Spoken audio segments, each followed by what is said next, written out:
স্বামীর আয় অল্প হতে পারে, কিন্তু ভালোবাসা, সম্মান আর বোঝাপড়া থাকলে সেই সংসারই সবচেয়ে সুখের হয়ে ওঠে। সুখ সবসময় টাকার পরিমাণে মাপা যায় না। সুখ লুকিয়ে থাকে একসাথে পথ চলার ইচ্ছায়, একে অপরের পাশে থাকার প্রতিশ্রুতিতে এবং ছোট ছোট আনন্দ ভাগ করে নেওয়ায়। অল্প আয়ের সংসারে হয়তো সব ইচ্ছা সঙ্গে সঙ্গে পূরণ হয় না, কিন্তু ভালোবাসা দিয়ে গড়া একটি ঘর অনেক বড় সম্পদের চেয়েও মূল্যবান। একজন স্ত্রীর ধৈর্য, সহযোগিতা এবং একজন স্বামীর পরিশ্রম, এই দুটোর মিলেই গড়ে ওঠে সুন্দর একটি পরিবার। মনে রাখবেন, টাকা হয়তো জীবনের প্রয়োজন মেটায়, কিন্তু ভালোবাসা, বিশ্বাস আর শান্তি একটি সংসারকে সুখী করে তোলে। অল্প আয় কোনো লজ্জার বিষয় না, সৎ উপার্জনই সবচেয়ে বড় সম্মান।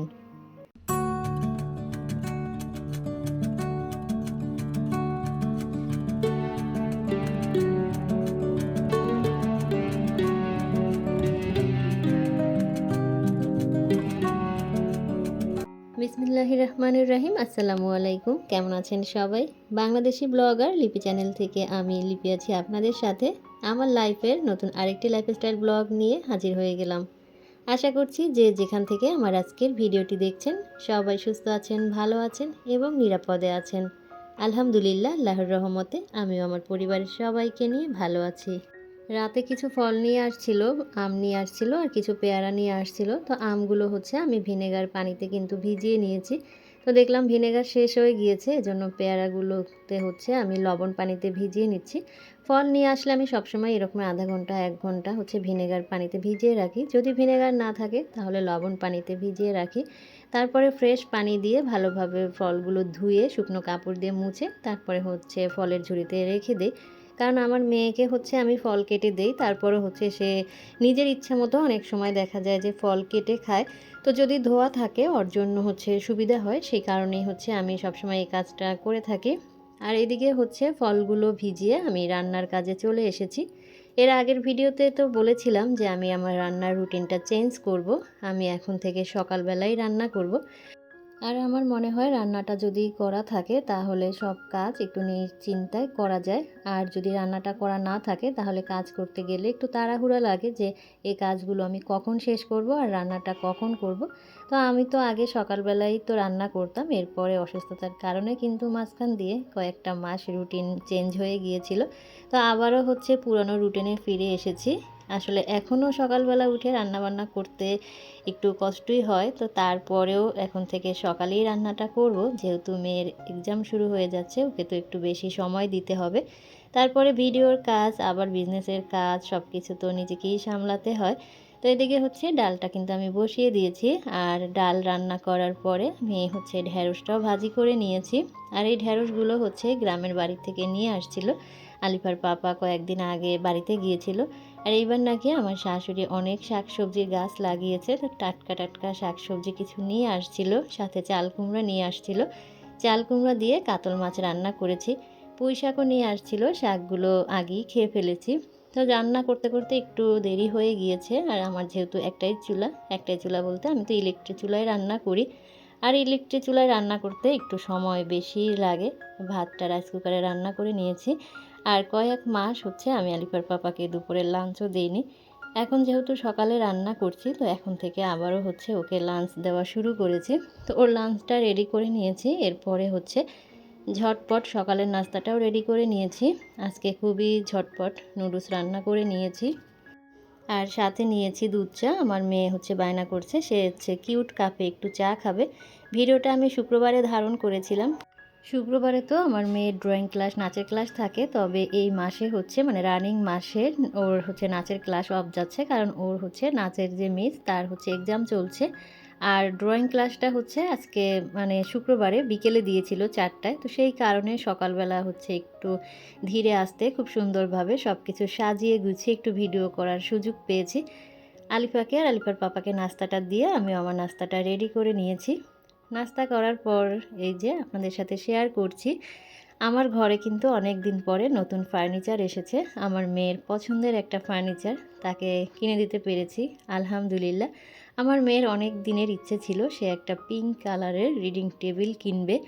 তো আমরা তো মধ্যবিত্ত, আমাদের তো আর ওরকমের টাকা পয়সা নেই। তারপরও যতটুকু আছে বলব আলহামদুলিল্লাহ। তো স্বামীর অল্প ইনকাম, অল্প আয় দিয়েও সবসময় চেষ্টা করি সন্তানের মুখে কিভাবে হাসি ফোটানো যায়। আর সন্তানের মুখে যখন হাসিটা দেখি তখন পৃথিবীর সকল দুঃখ কষ্ট যেন এক নিমেষেই শীতল হয়ে যায়।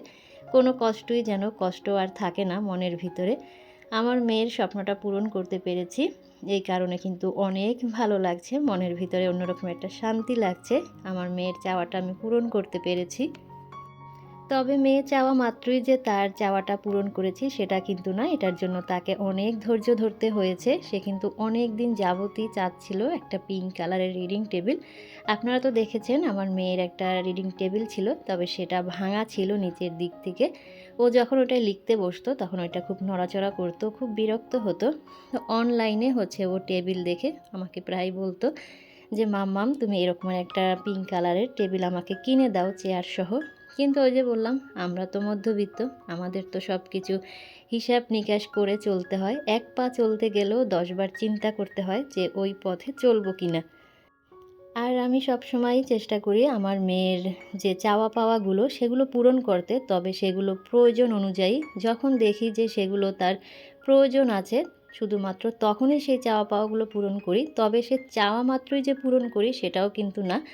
কারণ বাচ্চা চাওয়া মাত্রই যদি তার চাহিদাটা পূরণ করা হয় তাহলে কিন্তু তার চাহিদাটা বেড়ে যায়। ধনী হোক আর গরিব হোক, আমার মনে হয় সন্তান মুখ ফুটে কোনো কিছু চাওয়া মাত্রই সেই জিনিসটা তার সামনে এনে হাজির করা কোনো বাবা মায়ের উচিত না। এতে করে সন্তানের অনেক বেশি চাহিদা বেড়ে যায়। সন্তান যখন একটা জিনিস চাইবে তখন সেটা আগে বুঝতে হবে যে আদৌ তার প্রয়োজন কিনা। তো সেটা বুঝে শুনেই আমাদের বাবা মায়ের উচিত সেটা সন্তানের সামনে হাজির করা। আমার মেয়ে যখন রিডিং টেবিলের কথা বলছিল তখন কিন্তু আমি তাকে বুঝিয়েছি যে মা এখন তো আমার হাতে টাকা নাই, আর অনলাইন থেকে জিনিসটা কিনতে গেলে অনেক প্রাইস পড়ে যাবে। আমরা হচ্ছে দেখে শুনে ফার্নিচারের দোকান থেকে এক সময় কিনে নিব, আর সেটার জন্য তো আমাকে কিছু টাকা জমাতে হবে।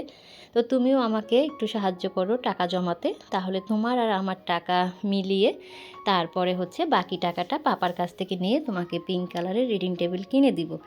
তো আমার মেয়ে কিন্তু মাশাল্লাহ যা বুঝাবো সেটাই বুঝবে, কারণ ওকে আমি ছোটোবেলা থেকে যেভাবে চাচ্ছি সেভাবেই করেই কিন্তু গড়ে তুলতে পারছি ইনশাল্লাহ।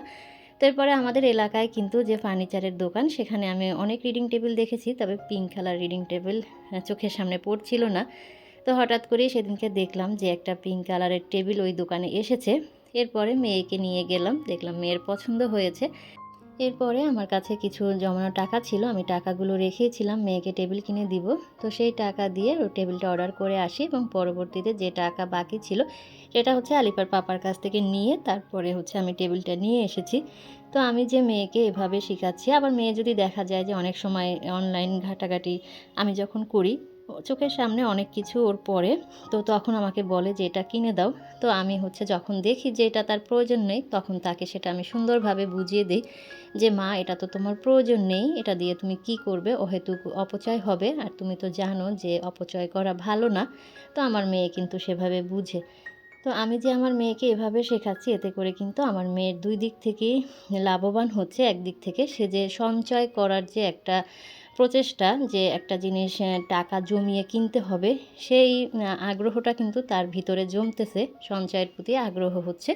সে মনে করে যে আমি টাকা জমালে এটা দিয়ে মা আমাকে এই জিনিসটা কিনে দিবে। আর যে তাকে যে আমি ধৈর্য ধরাচ্ছি, যে একটা জিনিস চাওয়া মাত্রই যে বলি যে তুমি একটু ধৈর্য ধরো, আমি কিছুদিন পরে তোমাকে কিনে দিব। তো এদিক থেকে কিন্তু সে যে ধৈর্য ধরার যে একটা চেষ্টা সেটাও কিন্তু সে লাভ করতেছে। সে কিন্তু একজন ধৈর্যবান মানুষ হিসেবে গড়ে উঠতেছে, মানে তার ভিতরে ধৈর্য ক্ষমতাটা কিন্তু হচ্ছে। অনেকেই আছে যে ধৈর্য ক্ষমতা নেই, যে এই জিনিসটা চেয়েছি এখনই আমাকে দিতে হবে, তা না হলে কিন্তু কান্নাকাটি রাগারাগি এই জিনিসটা কিন্তু হয়। তো আসলে বাচ্চাদেরকে আমাদেরকে শিক্ষা দিতে হবে। আমরা যেভাবে বাচ্চাদেরকে শিক্ষা দিব তারা কিন্তু সেভাবেই শিখবে। বাচ্চারা কিন্তু প্রথম শিক্ষাটা তার ফ্যামিলির কাছ থেকেই পায়, তার বাবা মায়ের কাছ থেকেই পায়। তো যাই হোক, আলহামদুলিল্লাহ অনেক কথাই বললাম আপনাদের সাথে। আর কথা বলতে বলতে কিন্তু অনেক কাজ করে নিয়েছি। আমি কিন্তু আমার বেডরুমের বেডশিটটা আজকে চেঞ্জ করে দিয়েছি। আর সেই সাথে আমার যে ঘরে থাকা গাছগুলো তাদের হচ্ছে পাতাগুলো আমি খুব সুন্দরভাবে ছোট্ট একটা সুতি কাপড় ভিজিয়ে আলতো হাতে পাতাগুলো মুছে দিয়েছি। কয়েকদিন পর পর গাছের পাতাগুলো মুছলে গাছের পাতাগুলো অনেক সতেজ থাকে, মানে কালারটা কিন্তু ঠিক থাকে। আর যে বেডশিটটা হচ্ছে চেঞ্জ করলাম সেটা হচ্ছে এখন ওয়াশিং মেশিনে দিয়ে দিব। তো কাপড়গুলো মেশিনে দিতে দিতে ছোট্ট সেই রিকোয়েস্টটা করে নিচ্ছি, যারা আজকেই প্রথম আমার ভিডিও দেখছেন বা আগে থেকেই দেখেন কিন্তু কোনো কারণে হয়তো আমার চ্যানেলটি এখনও সাবস্ক্রাইব করেননি, আজকের ভিডিওর কথা এবং কাজ কোথাও কোনো অংশ যদি আপনাদের এতটুকু ভালো লেগে যায় আর সেই ভালো লাগা থেকে যদি ভালোবেসে প্রতিনিয়ত আমার এই সাদা মাটা লাইফস্টাইল ব্লগগুলো আপনারা দেখতে চান, তাহলে চাইলে আমার চ্যানেলটি সাবস্ক্রাইব করে অল অপশনটি অন করে আমার সাথেই থেকে যেতে পারেন। অল অপশনটি অন করা থাকলে আমি ভিডিও দেওয়ার সাথে সাথে আপনাদের কাছে নোটিফিকেশন পৌঁছে যাবে আর আপনারা আপনাদের সময় সুযোগ বুঝে আমার ভিডিওটা দেখে নিতে পারবেন। তো ফাইনালি অফ ক্যামেরাতে আমি কিন্তু দুটো রুমই গুছিয়ে নিয়েছি, আর মেয়ের রিডিং টেবিলটা আমি কিভাবে গুছিয়েছি আপনাদেরকে একটু দেখিয়ে দিচ্ছি। এখানে একটা বাস্কেটের ভিতরে ওর প্রয়োজনীয় জিনিসপত্রগুলো রেখেছি, স্টেপলার, পিন, তারপরে ওর বিগত প্রশ্নগুলো মানে পরীক্ষার যে প্রশ্নগুলো, সাজেশনগুলো। আর এইদিকে হচ্ছে ওর পছন্দের পিঙ্ক কালারের কিছু খেলনা আমি এখানে রেখেছি, সাথে একটা কয়েন বক্স রেখেছি, পিঙ্ক কালারের একটা হচ্ছে পেন হোল্ডারও রেখেছি। আমার মেয়ে চাচ্ছি তার রুমটাকে যেন আমি পুরোটাই পিঙ্ক করে দেই, কিন্তু ওই যে তাকে ধৈর্য ধরিয়ে রেখেছি, বলেছি যে আস্তে আস্তে তোমার রুমের সব কিছুই আমি পিঙ্ক কালার করে দিব, সব কিছুই আমি চেঞ্জ করে দিব। টেবিলের উপরে একটা কোণ দিয়েছি, সেখানে পিঙ্ক কালার আর হোয়াইট কালারের দুটো ফ্লাওয়ার স্টিক দিয়েছি। তো বিশেষ করে প্রথমে যেটা চেঞ্জ করব, আমার ইচ্ছা আছে সেটা হচ্ছে আমি রুমের পর্দাগুলো চেঞ্জ করব, রুমের পর্দাগুলো পিঙ্ক কালার করে দিব। বেডশিটটাও আমি পিঙ্ক রেখেছি।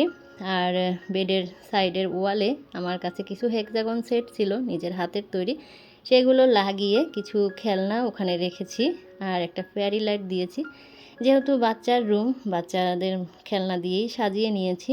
আর হচ্ছে আমি আমার ফার্নিচারগুলো আজকে একটু মোছামুছি করেছি, সব কিছু অফ ক্যামেরাতে করেছি।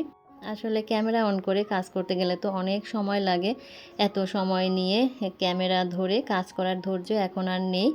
আর যে ছোট্ট ওয়ার্ড্রোবটা আমার মেয়ের, সেটার উপরের কাপড়টাও আজকে চেঞ্জ করেছি, আর সেখানে একটা ফ্লাওয়ার ভাস দিয়ে কিছু রোজ স্টিক দিয়ে সাজিয়ে নিয়েছি। তো আমার মেয়ে কিন্তু খুব পছন্দ করেছে তার রুমটা সাজানো।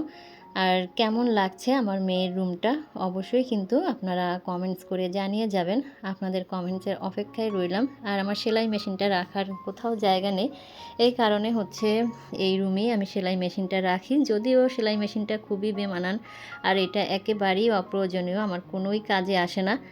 এদিকে হচ্ছে আমার বেডরুমটাকেও গুছিয়ে নিয়েছি, আর জানালার পর্দার সাথে ম্যাচিং করে নীল কালারের একটা বেডশিট আমি বিছিয়ে নিয়েছি আমার বেডরুমে। আর ওয়ার্ড্রোপের উপরটাও গুছিয়ে নিয়েছি। ওয়ার্ড্রোপের উপর প্রতিদিনই গোছাই আর প্রতিদিনই এলোমেলো হয়, কেন জানি ওয়ার্ড্রোপের উপরটা সাজিয়ে গুছিয়ে পরিপাটি করে আমি কিছুতেই রাখতে পারি না। তো আমার মতো এরকমের আর অন্য কোনো আপুদের হয় কি না একটু জানাবেন, যে ওয়ার্ড্রোপের উপরটা কেন এলোমেলো এরকমের হয়ে যায়, তার কারণটাও জেনে থাকলে আমাকে জানাবেন।